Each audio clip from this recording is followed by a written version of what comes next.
Hello guys, it's your girl Cece from Folktales Stories by Cece. How you all doing today? So today's story is a bit intriguing and I would like to ask this question before I begin. If you are to trade your dreams for riches, would you do it? Like, would you trade your dreams for riches? Please let me know if you would trade your dreams for riches. Now let's get right into our story. Please do not hesitate to watch our previous videos if you really love this. Would really mean a lot to me and let me know what stories you would want me to talk about. Thank you. Now let's go on.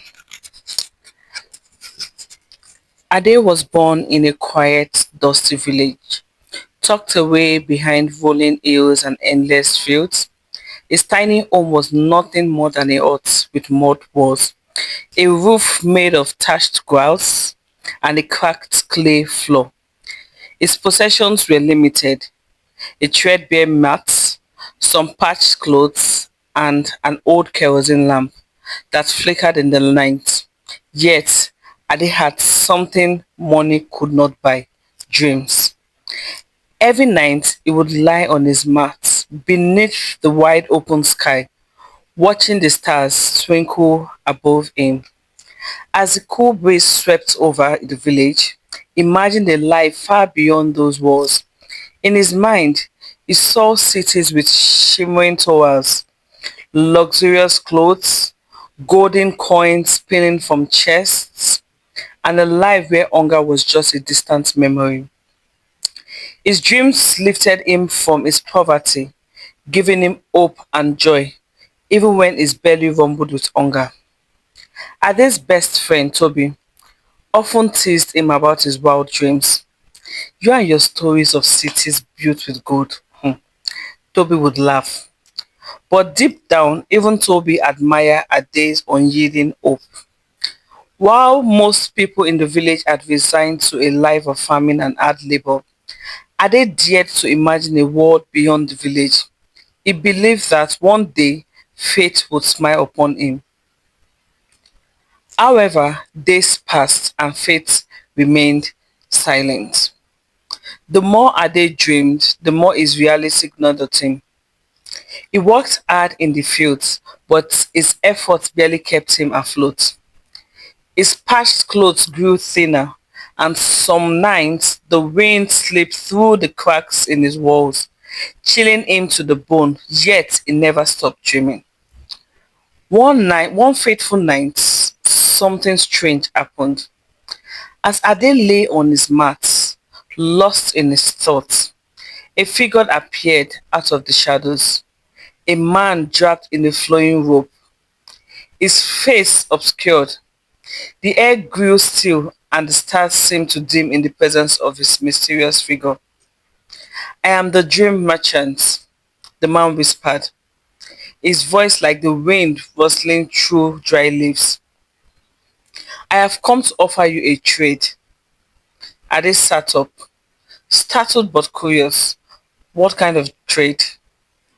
The dream merchant smiled, though his expression was hard to read. "I can make all your dreams come true. I will give you wealth beyond measure, gold, land, and anything you desire. But in return, you must give me your dreams." Ade blinked, confused. "Give you my dreams? What do you mean?"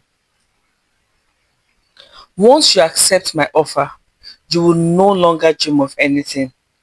Your nights will be empty, but you will have everything you ever wanted in the real world." Ade hesitated.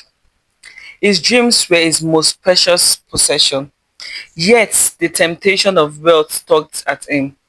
Imagine wearing fine clothes, living in a grand house, and eating meals that filled his belly every day. Wasn't that worth more than the fleeting dreams of the night? After a long silence, Ade nodded. "Mm, I accept. Yes, I accept." The dream merchant extended his hand. And the moment Ade took it, a strange heaviness settled over him. He felt his dreams slip away, one by one, like sand through his fingers. The next morning, Ade awoke to find his humble hut transformed into a grand mansion.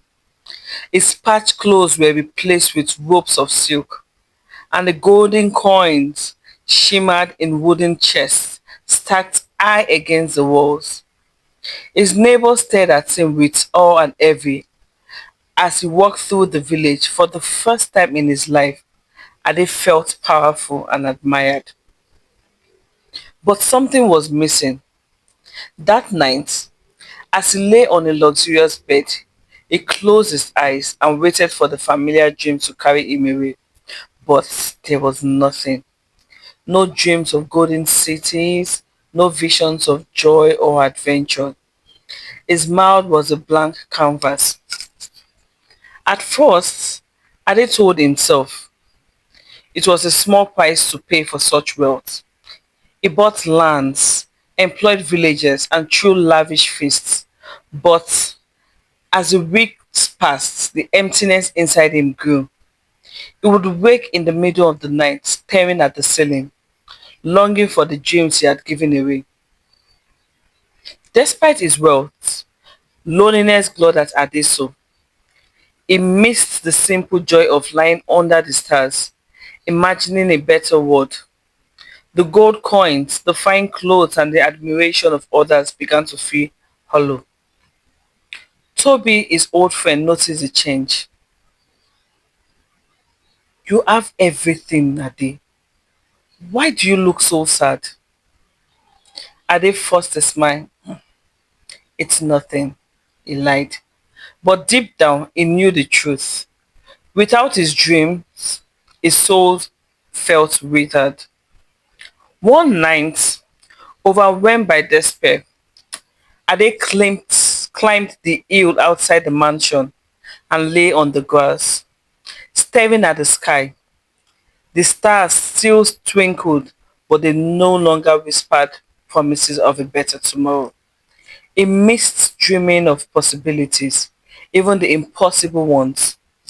Then, out of the corner of his eyes, he saw the faint shadow of the dream merchant standing under a tree. Why are you here? Ade whispered, his voice heavy with regret. The dream merchant smiled. You made your choice. Wealth for dreams. A fair trade, don't you think? Tears welled in Ade's eyes. I want my dreams back. The dream merchant shook his head. I cannot return what has been given, but there is one thing you can do. What is it? Ade asked, desperate for hope. You can share your wealth with those in need. When you give without expecting anything in return, you might find a new kind of dream, a dream made not for yourself, but for others. Ade thought about the dream merchant's words. The next morning, he began giving away his wealth. He built a school for the children in the village, started a farm where everyone could work and earn, and helped rebuild homes. The villagers, once envious of his wealth, now admired him for his kindness. As Ade gave more, a strange thing happened. Though he still could not dream at night, he found a new kind of joy, a joy that came from seeing others strive, reminding him that life was not just about what we gain, but also about what we give. Years passed and Ade became known as the art of the village. He no longer wore silk robes or counted gold coins, but his spirit felt lighter. One evening, as he lay under the stars with Toby beside him, a smile spread across his face. Though his nights were still dreamless, he realized that he had found something even more precious, a life filled with purpose and connection. The shadow of the dream merchant lingered in the distance, watching silently. Ade knew that the price of his original trade could never be undone. But in giving away what he had gained, he found a different kind of wealth, one that no merchant could take away. And as the stars twinkled above, Ade closed his eyes, content with the life he had chosen. Hope you found this story very intriguing and interesting. So now answer the question. Would you trade your dreams for riches? Please let me know in the comments below. Have a wonderful day and see you in my next video. Bye bye.